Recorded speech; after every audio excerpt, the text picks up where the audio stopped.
Faltan unos minutitos para llegar a las 9 de la mañana. Vamos a recibir a nuestra primera invitada.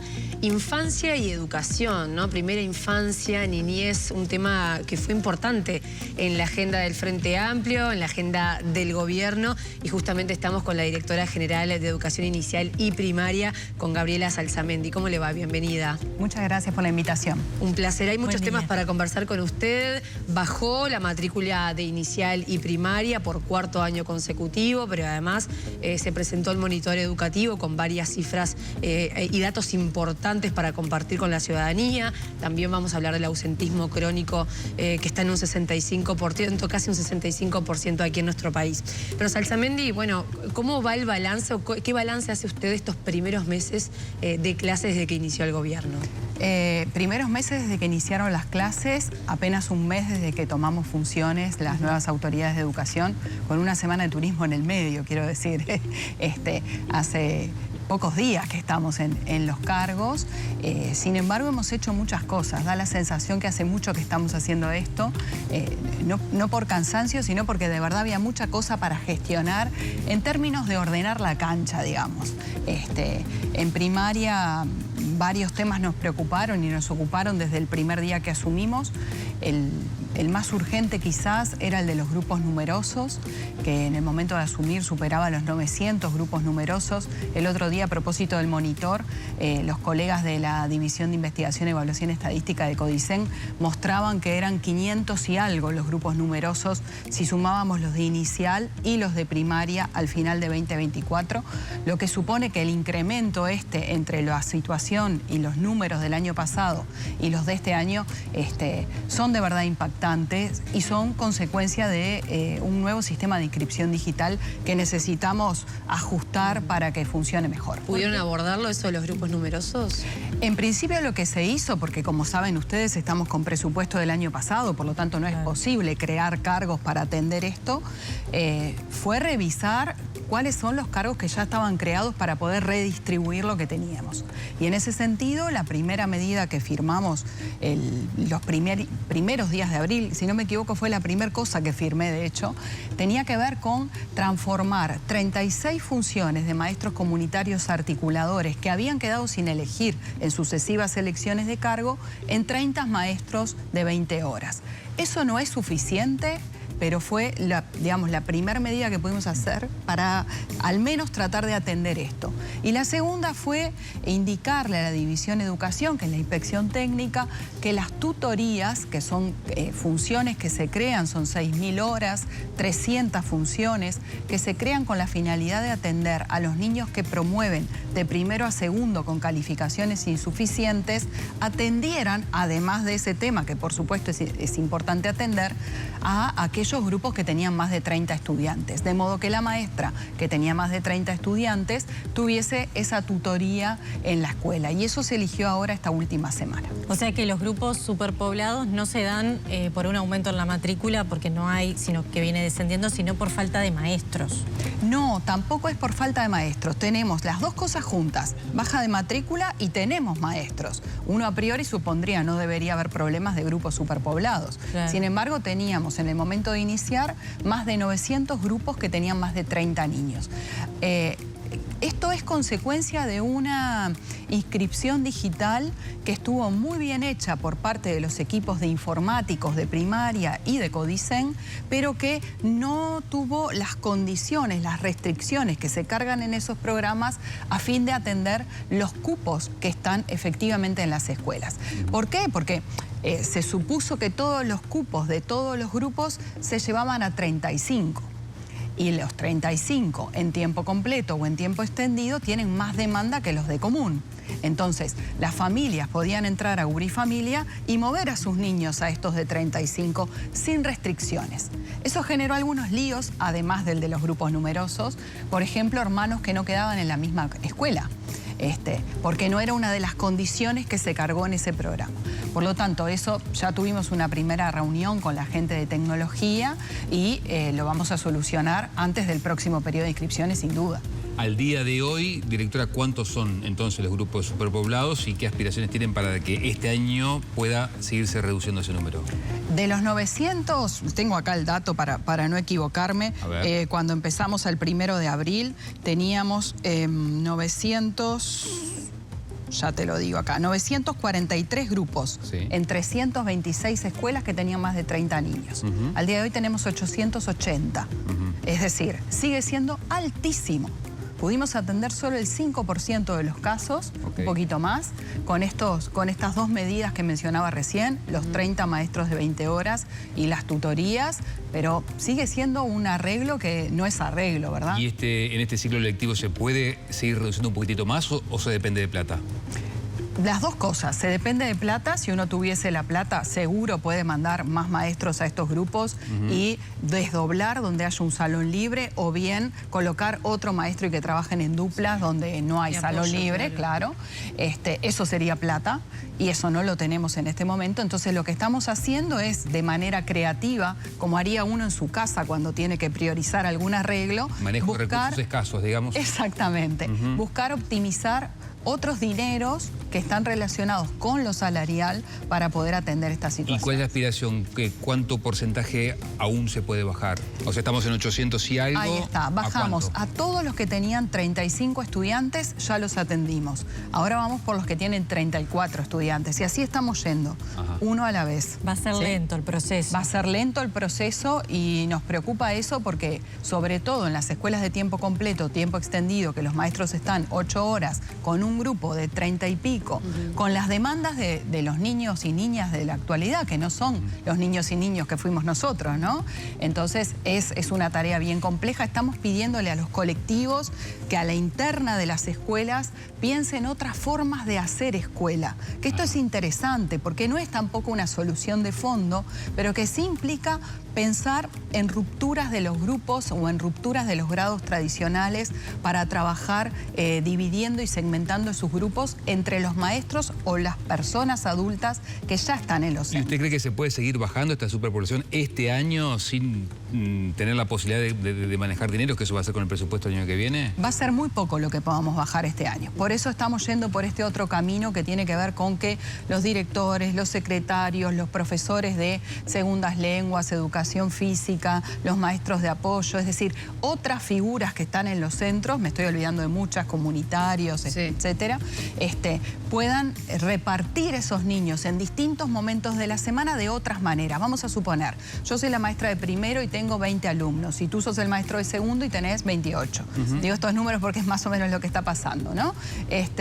Entonces, de repente, un día vos te quedás con todos los niños de primero y segundo que tengan determinado nivel en matemática y les ofreces una consigna que esté adecuada a ese nivel. Mientras yo me llevo a los niños tuyos de segundo y míos de primero que tengan un nivel más descendido para hacer una consigna, digamos, más adecuada a ese nivel con un grupo reducido.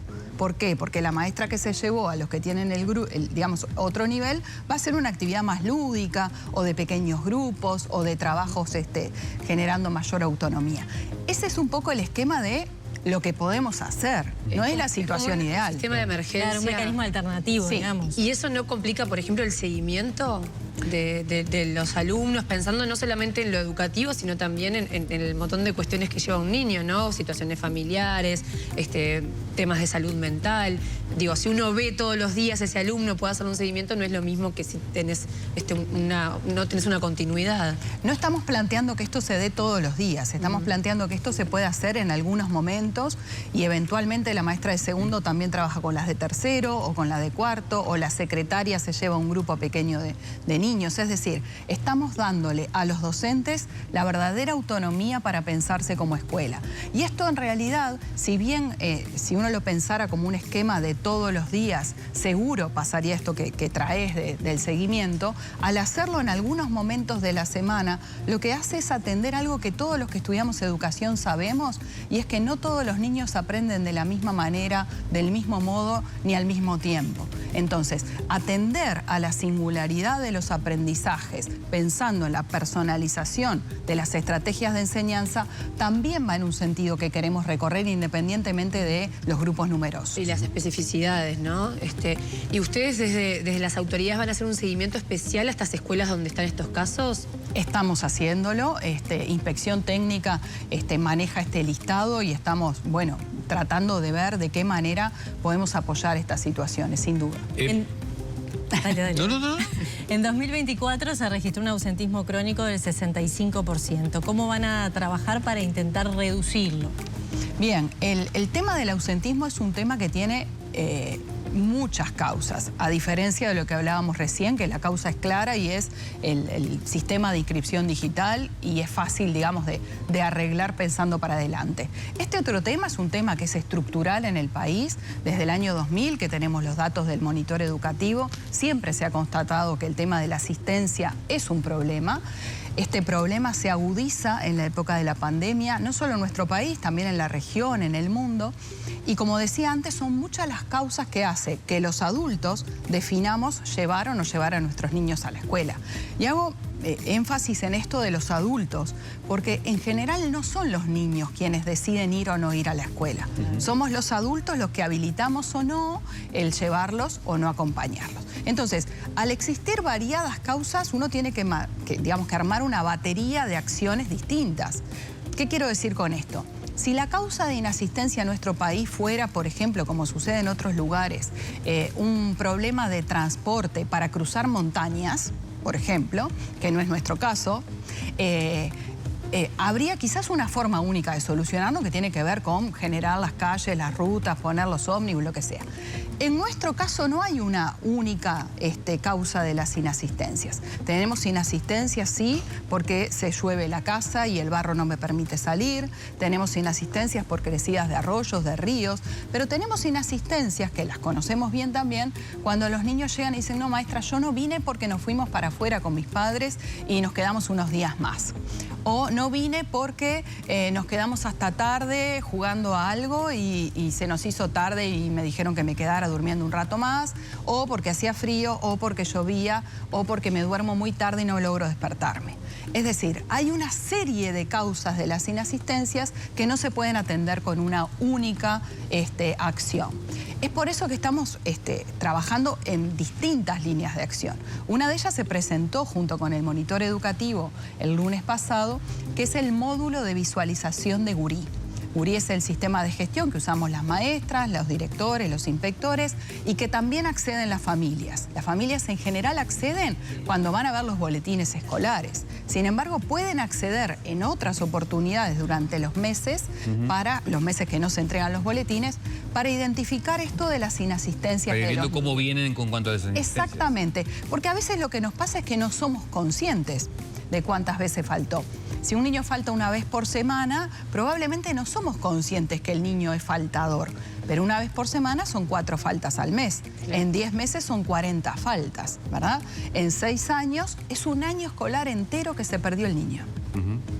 Entonces, si no somos conscientes de que esta falta, que yo le llamo la falta por goteo, también se suma, es difícil que entendamos que no va a la escuela y esto tiene un problema. El tema de la identificación de las razones me parece fundamental, ¿no? Sí. Porque usted ponía algunos ejemplos. Entiendo que no todos los niños de la escuela pública tienen la posibilidad de irse para afuera con los padres, por ejemplo, pero sí me preocupa situaciones de violencia estructural en la que están sumergidos muchos niños, niñas y adolescentes. Hoy hablábamos del reporte de Amnistía Internacional, donde dice que hay muchos niños víctimas de violencia sexual. ¿Cuántas de estas familias o estos niños que no van a la escuela es producto de situaciones violentas en su barrio, en su entorno, en su casa? Es muy importante esto que decís de conocer las causas. Los niños de la escuela pública sí tienen la suerte de irse de vacaciones y de pasar un fin de semana en algún lado. Supongo que sí, obviamente. Sí. Yo también fui a la escuela pública, pero no creo que sea una cosa generalizada. Es bastante generalizado, sí, en algunos sectores de la sociedad en donde los niños de la escuela pública pueden hacerlo. Igual que los otros, probablemente. O sea, sin ¿es duda, igual el los promedio temas en todas las escuelas? no es igual el promedio en todas las escuelas. Estoy pensando, por ejemplo, por regiones. En el interior, por ejemplo, que faltan menos que en Montevideo, es cierto. En los quintiles superiores faltan menos que en los quintiles inferiores, eso también es cierto. Sin embargo, estas situaciones también se dan. Y el tema de violencia que traes, que también es un tema que atraviesa todas las clases sociales, sin duda, es un tema que tenemos que atender, porque acá aparecen cosas nuevas que no existían en el contexto educativo hace 5 o 10 años. Cuando uno lee en prensa, por ejemplo, que hay niños y niñas que quedan como garantía en bocas de pasta base, era una situación que cuando yo era maestra hasta 2012 en el aula, era impensable. Entonces estas cosas saltan en la escuela porque es el niño que no viene a la escuela durante toda esa cantidad de días. Y para eso hay un protocolo que las maestras lo tienen más que claro, que lo que implica es que cuando hay 3 faltas consecutivas, el maestro tiene que conocer por qué el niño no está faltando, ¿sí? Y en algunos casos, cuando las faltas, digamos, demuestran que atrás de eso hay otras cosas, el mapa de ruta indica, bueno, las denuncias que hay que hacer, cómo hay que hacerlas, dónde hay que llevarlo. Por eso este módulo de visualización que presentábamos el otro día traía este otro dato, que no es el de las 3 faltas consecutivas, que ya existía esa advertencia. Es el de las faltas por goteo, es esta mirada más global que nos permite identificar en términos de porcentaje y de rangos cuando el niño tiene las faltas. Sobre este tema, directora, yo recuerdo una conversación hace algún tiempo con usted. Usted todavía no había asumido como tal, no tenía claro qué se iba a hacer con la famosa suspensión de las asignaciones familiares en caso de ausencias. ¿Es una determinación que ya adoptó primaria? ¿Ya tienen claro qué van a hacer con eso? A ver, sobre eso hay una ley que dice qué es lo que hay que hacer.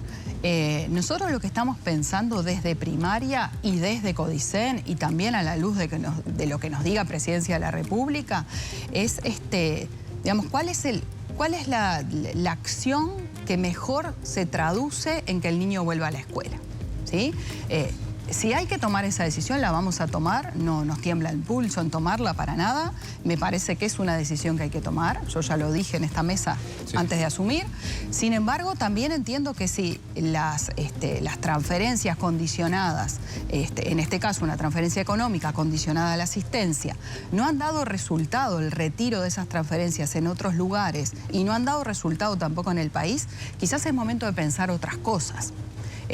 Y ahí es donde estamos trabajando también de manera fuerte para pensar esa serie de cosas que puedan incluso pensarse más allá de inicial y primaria, que también puedan atender las situaciones de inasistencias en secundaria, en UTU. Por eso el grupo de trabajo en ese sentido está alojado en Codicen y no en primaria. A propósito de partidas, está claro que el bono que se dijo por parte del Frente Amplio antes de las elecciones, este año no va a estar. No lo sabemos, no estuvo en marzo. Quizá el año que viene. Puede ser. Ahí estamos a lo que nos diga Presidencia de nuevo. Bien. Hablando un poco de otro tema que preocupa, ¿no? Es la repetición. De primero a sexto año de educación primaria común se ubicó en 2%. Usted me corrige si no es así la cifra. No, es así. Lo que significa un aumento de 1 punto porcentual respecto al año 2023.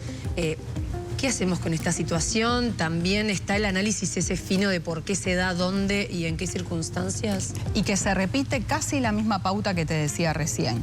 Se repite más en Montevideo que en el interior, se repite más en los quintiles desfavorecidos que en los favorecidos, repiten más los varones que las niñas, es decir, hay una serie de evidencias que tenemos en relación a esto. Lo que pasó en este último año tiene que ver con la aplicación del nuevo reglamento del estudiante, que es el reglamento de pasaje de grado, que se aplica a partir del 2020, estamos en el 25, 24, del 23, que es parte de la transformación educativa. Ese reglamento lo que indica es que en primero, en tercero y en quinto, la repetición es nula, no se puede repetir. Los niños no repiten primero, tercero y quinto. Eso es lo que dice el reglamento. ¿Qué es lo que pasó en este tiempo? Bueno, el primer año de aplicación del reglamento, 10% de los niños de primero pasaron a segundo con calificaciones insuficientes. El año pasado cursaron segundo año, ese 10% de los niños. La repetición en primero era 10%. Es decir, que es el mismo porcentaje el que pasa con una calificación insuficiente que el que antes repetía, ¿sí? Al no repetir en primero, esos niños pasan a segundo, y lo que pasó en 2024 es que de esos niños que pasaron con calificaciones insuficientes a segundo, más o menos la mitad repitió y la otra mitad avanzó hacia tercero, por lo tanto hacia cuarto, porque en tercero no van a repetir. Ese porcentaje se juntó con los que tradicionalmente repetían en segundo. Y lo que sucede cuando uno abre ese 2% que traías es que es en segundo donde el porcentaje de repetición subió más. Claro. Entonces, al hacer el promedio de los porcentajes de repetición de primero a sexto, naturalmente subió.